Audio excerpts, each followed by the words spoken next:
Hello everyone, welcome back to another lecture on reasoning ability and problem solving. In today's lecture, we will discuss some exercises questions from data sufficiency tests. Now, in the previous lectures, we discussed that what is data sufficiency. Data sufficiency basically means the sufficiency of data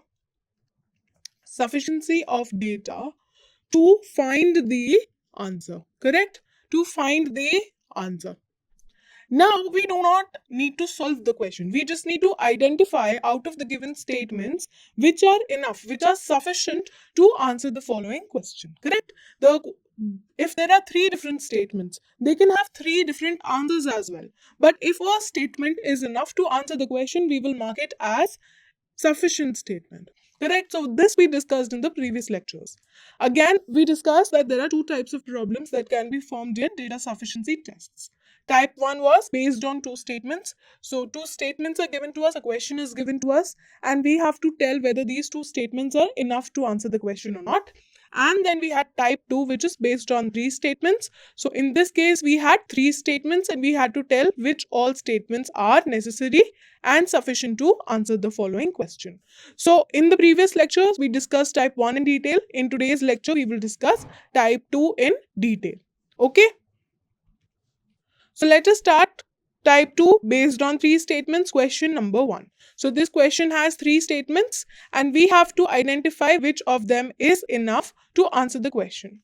The question is, who is the youngest among six family members R, P, Q, A, B and C? So there are six family members and each member has a different age. So even if they belong to the same generation, because whenever we solve questions on blood relation, we draw generation chart, family chart, correct? Even if we have people from the same generation, even though they are younger, but they are of different ages. For example, 15, 16 and 17. Okay, so this is given to us in the question. This detail is important, okay? Now, let us first start with first statement. The first statement tells us that R is daughter-in-law of A. So there will be A, correct? They will have a male child and his spouse, that is R, which is female, will be the daughter-in-law of A. A's gender, we don't know, correct? A's gender, we don't know. In blood relation question, we do not assume the gender, correct? Now, we are using different bonds. This identifies as spouse relation and this identifies as sibling relation, correct? So you can have your own way to make the chart. When I am drawing the chart, this is how I represent. Okay, now moving forward, B is the grandson of C, who is the father of P. So B is the grandson. So there will be three generations. Grandson of C. So B is male, grandson, correct? C is the father of P. So C is also a male. This much information is given in first statement. We have to answer who is the youngest. Can we answer who is the youngest based on this statement? No. So this statement alone is not sufficient, correct? This alone is not sufficient. Moving on to statement number 2. Statement number 2 says R is not the youngest, C is the eldest. So only this much information is given to us, that R is not youngest, correct? And R is not youngest, Y-O-U-N. Okay. And C is the eldest. So this much information is given to us in second statement. Is this enough to answer who is the youngest? No. So this also is not sufficient, correct? Now, coming to statement number 3. Statement number 3 tells P is the father of Q. So P will be male, father of Q, correct? Q's gender we do not know. Q is the grandson of C. So Q is the grandson of C. So male and C we do not know the gender. A is the wife of B's son and Q's father. So A is the wife of B's son and Q's father. So Q's father is P. A is the wife of P, correct? A is the wife of B's son. So B will be over here, correct? B will be the spouse of C and Q's father is B. So gender of C and B is not known to us. Now if I combine based on this information, statement 3, can we find the youngest? No, because we do not know where R will fit into this, correct? We don't know if R will come into generation 1, 2 or 3, correct? So this again is even not sufficient alone, not sufficient alone. Now I am combining, so 1 is not sufficient alone, 2 is not sufficient alone, 3 is also not sufficient alone. Now I am combining first statement and second statement. So if I combine this information, this much information, first statement information with second statement information, is it enough? Again, no, because we do not know where R will come, where R will fit into this, and who will be the spouse of R. So this statement is also not enough. Combined 1 and 2 is not enough. If I combine 1 and 3, so A, over here it is given C, P and B. But over here we have C, P and Q. So these are contradictory. Over here B is the grandson and over here B is the spouse of C. Correct? In statement 1, C is basically the grandfather of B, whereas in this particular statement C is the grandfather of Q and B is the probably wife or husband. That is not known, but they are contradictory statements. So 1 and 3 is definitely not enough to answer the question. Now I combine 2 plus 3. So second statement plus third statement. So this is not given to us. C is the eldest, correct? C is the eldest. That means C, we do not need to know the gender of C. We do not need to know the gender of B. It is given to us that R is not the youngest. So R can come anywhere, correct? R can come anywhere. We just know that R is not the youngest. In this chart, who is the youngest? Q. So can we say that Q will be the youngest after combining second and third, because we have only 6 members in the family. 5 members are already there on the chart. 1 member is missing, that is R. And it is already given to us that R is not the youngest in statement 2. So on combining, I can clearly say that Q will be the youngest. Correct? So 2 and 3 will be sufficient to answer this question. Clear? So if I look at the options, the option number 1 says data in statement 1 and 2 are sufficient. So this is incorrect. Second option says data in statement 1 alone, 2 alone, 3 alone is sufficient. So this is also incorrect. Correct? 2 and 3 are sufficient. 2 plus 3 are sufficient. So statement 3 says 1 and 3 are sufficient. So this is also not correct.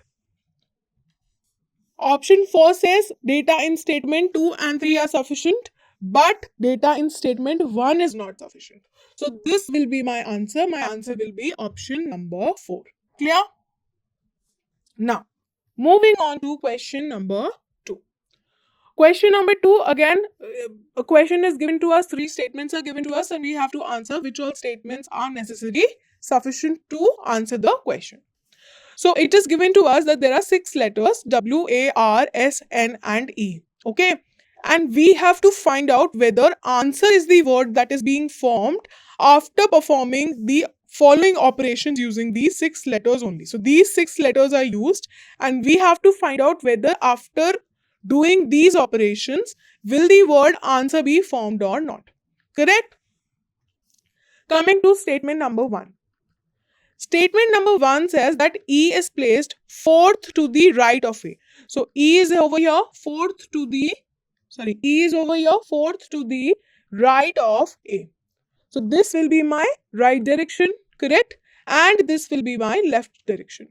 So E is placed 4th to the right of A and S is not placed immediately next to either A or E. So S will not come here, S will not come here, S will not come here and S will not come here. So I have a position for S which is this. Okay, correct? This much information is only given in statement 1. So is this enough to say whether answer is being formed or not? Definitely not. So this is not sufficient. 1 is alone not sufficient. So 1 alone is not sufficient. Moving on to statement 2. Statement 2 says R is placed immediately next either left or right to E. So it is either RE or it is ER. Correct? It is either RE or it is ER. W is placed immediately next either left or right to S. So either it is WS or it is SW. This much information is given in statement number 2. Is this enough to answer the question? Definitely not. So statement 2 alone is also not sufficient. Correct? Moving on to statement 3. Statement 3 says, I am writing the data over here for statement 3. Statement 3 says both N and W are placed immediately next to S. So we have either NWS or we have, immediately next to S. So we have either NSW or we have WSN because N and W are placed next to S. Correct? We know that the word does not begin with R. So if we have 6 letters over here, 1, 2, 3, 4, 5, 6, we know that R will not come over here. Okay, the word does not begin with R. A is not placed immediately next to W. So next to W, we will not have A in either of the cases. This much information is given in third statement. Is this much information sufficient to find the answer? Definitely not. So this is not true. Correct? Now let me combine statement 1 and 2. So if I combine statement 1 and 2, I just know that RE comes together. So I don't know whether there is a place over here or there is a place over here. So we can get R over here also. We can get R over here also. Correct? Similarly, W and S comes together. So we can get W over here also and we can get W at this place also. So even after combining 1 and 2, I am not getting a clear answer. So this information, even after combining statement 1 and 2, is not sufficient to answer the question. Clear? If I combine statement 1 and 3. So now I am combining statement 1 and 3. So statement 1 and 3 says that it does not begin with R. Okay, it does not begin with R. And we can either have NSW or we can have WSN. But we know that W is not adjacent to A. W is not adjacent to A. So A is given over here. So we will have NSW. Correct? We will have NSW. So now I know that R is not at the beginning. So if I begin over here, I will get R, which is not the case. So R is at the end because there is no other place. It cannot be at the beginning. Correct? The word cannot begin with R. So this will be my arrangement. This will be my 6-lettered arrangement on combining 1 and 3. So based on information 1 and 3, I can say that we can find the answer. So my option will say that statement number 1 and 3 are sufficient, but statement number 2 is not sufficient. So if I look at the options, the option number 2, statements in 1 and 3 are sufficient to answer the question, while the data in statement 2 are not required to answer the question. This will be my answer. My answer will be option number 2. Clear? Now, coming to question number 3. Question number 3, again 3 statements are given to us. Question is given to us. Let us solve. How is Go written in a code language? So basically we have to find the code language of Go. If you remember coding and decoding, we did lot of questions like these. So I'm going to use the same approach. So basically if we have to find the coded word for Go, okay, we have to find the coded word for Go, I have to look at a statement which uses Go, correct? Otherwise, how will I find the code to Go? So if I look at statement 1, do we have Go written anywhere? Now or never again. So this is the coded words, right? These are the words that are being coded. So do we have Go over here? No. So how can I find the answer? So statement 1 alone is not enough. Correct? If you look at statement number 2, you come again now. Again, Go is not written anywhere. So how will I find the code? So statement 2 alone is also not sufficient. Now, coming to statement number 3, I can see a Go. I can see a Go. But how can I say what is the code for again, now or never? Can I find the code for again, now or never using this information only, using statement 3 only? Definitely not. So third alone is also not sufficient. But now I can see a word Go over here. So probably 3 and 1, 3 and 2 or all 3 will be sufficient to answer the question. 3 will always be there. Correct? 3 will always be there. Now let me check it with statement number 1. So in statement number 1, we have the words now or never again, correct? If I leave go, we have now or never again. So I have 4 codes over here: TOM, KA, NA, SA. And over here I can see NA, I can see KA, I can see SA, and I can see TOM. So the only remaining is HO. So go is coded as HO. This I can find using statement 1 and 3. Correct? So this much information is required to answer the question. So if I check third with, let's say, 2. If I check third plus 2. So third statement we have again, now or never. Over here we have again, now. But you come is extra. So we do not know the code for you come. So now we will have 3 unknown words: you come and go, which we cannot find the answer to. Correct? So this is also not sufficient. So only statement 1 and 3 are sufficient together to find the answer. Correct?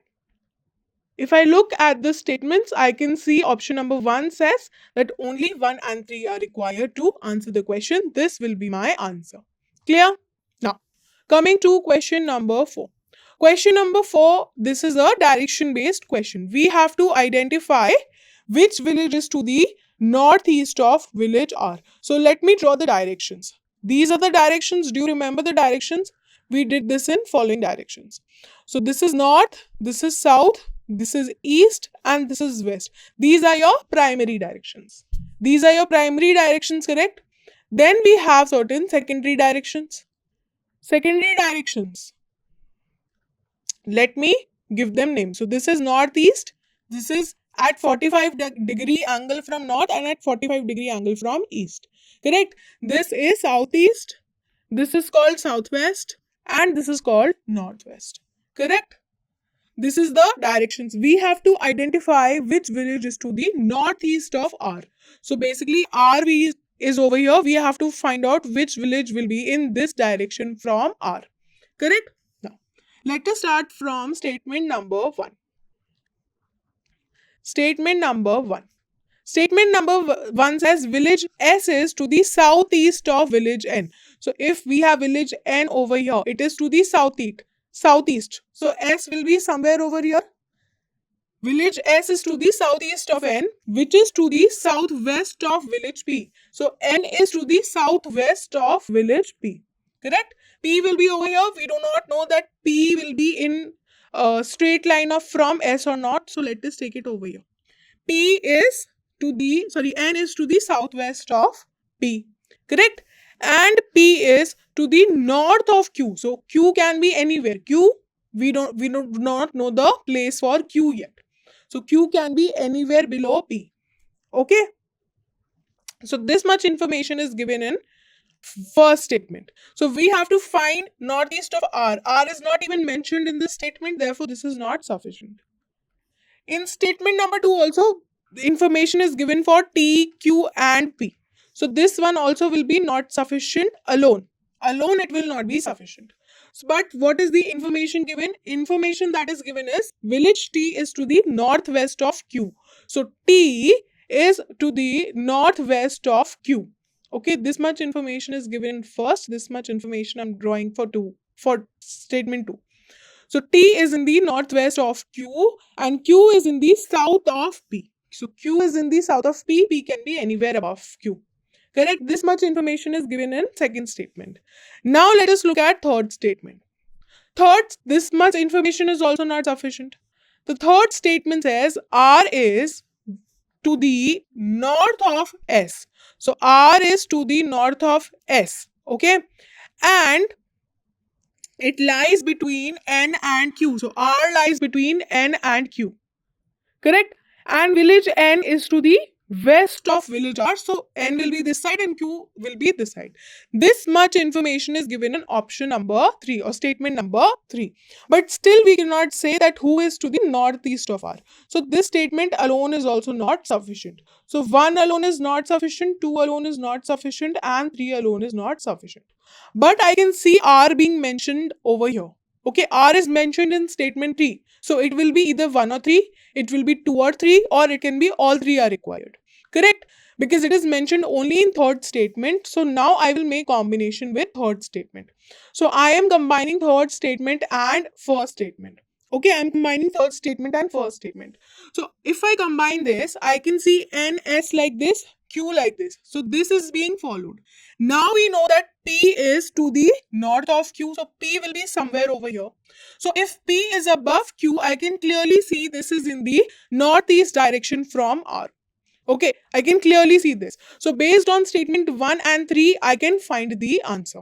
Correct? I can find the answer. So this is based on 1 and 3.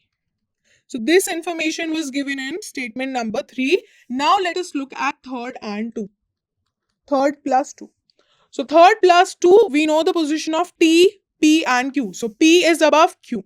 Correct? P is above Q. It is given to us that T is in the northwest of Q. So T can be anywhere over here. Sorry, T is to the northwest of Q. That means T can be anywhere over here, above this. But that is not relevant. We just have to find who will be to the northeast of R, and clearly on combining second and third statement, we can find that P will be to the northwest of R. Correct? Northeast of R. So this is also correct. So we can find answer either by combining first and third statement or by combining second and third statement. Correct? Now if I look at the options, option number fifth. Option number 5 says that only 1 and 3 or only 2 and 3. So either 1 plus 3 or 2 plus 3 are required to answer the question. Therefore, this will be my answer. Option number 5 will be my answer to this question. Am I clear? Okay. Moving on to question number 5. Question number 5, we have to find the code. We have to find the code for cold in the language. So again, the same concepts that we did in coding and decoding.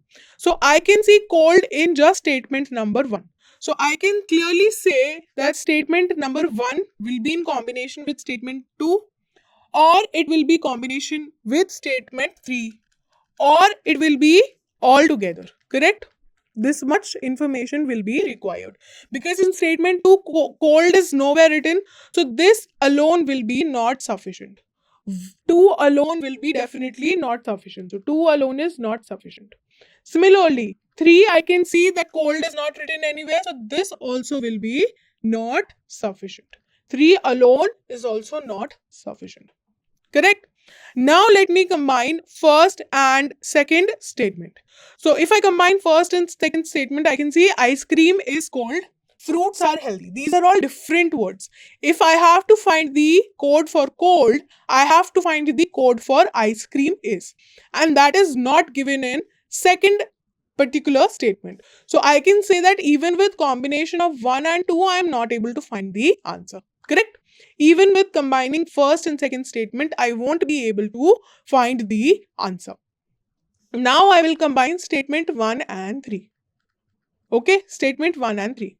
Statement 1 and 3, I can see common is ice cream. This is common. And if I look at the coded words, I can see the common words are GIC and LIC. This is common. So coming back to statement 1, I can see the only code that is remaining is TIC. So the code for cold will be TIC. This will be my answer, and I am able to find this answer using statement 1 and 3. So this will be the correct combination. So my answer will be that statement 1 and 3 together is sufficient, but 2 alone is not sufficient. So I can see that statement only 1 and 3 are sufficient is given in option number 4. So that will be my answer. Clear? That will be my answer. Here is the solution. Coming to question number 6. Question number 6, again in a certain language. All this is given to us. We have to find the code of hard. So we have to find where hard is given. Hard is given in only statement 1. He worked very hard. Work is worship. He is very happy. So hard is given in only one. So 2 alone is definitely not sufficient, and 3 alone is also not sufficient. So we will make the combination. So let me make the combination of 1 plus 2. If I combine 1 plus 2, the only common word I can see is work. Okay. If I combine 1 and 2, the only common word that I can see is word. So I can find the code for word. Word code is LI. Because here we have LI, here we have LI. Okay, this is the only common word. So based on 1 and 2, I can find the answer to the word, correct? But I cannot find the answer to hard. So this is not sufficient. 1 and 2 together are not sufficient. Now I will combine 1 and 3 together. 1 and 3, if I see, I can see he and very. These are common. He and very. Okay. If I see he and very, I am remaining with NA. This is common. And HA. So he and very is coded as HA and NA. Correct? This much information I can find. But can I find the answer to hard? Because work is not given to us. Okay. This was given in statement number 1 and 2. Now, if I combine statement number 1 and 3, I can find the code for he and very. But again, I'm confused between the code of work and hard. It could be either TI, it could be the LI. This was based on statement 1 plus 2, and this is based on statement 1 plus 3. Correct? So even with statement 1 and 3, I cannot find the answer. Correct? Now I am combining all the 3 statements. So if I combine all the 3 statements, now I have the code for work also. Work is coded as LI. Correct? Work is coded as LI. So now the remaining word is hard. So hard will be coded with TI. Hard will be coded with TI. And this information we can find out after combining all these 3 statements. These 3 statements are combined together. So my answer will be, if I look at the options, my answer will be that all the statements 1, 2 and 3 are together sufficient to find the answer to the question. Okay, this will be my answer. So this concludes today's lecture. Thank you.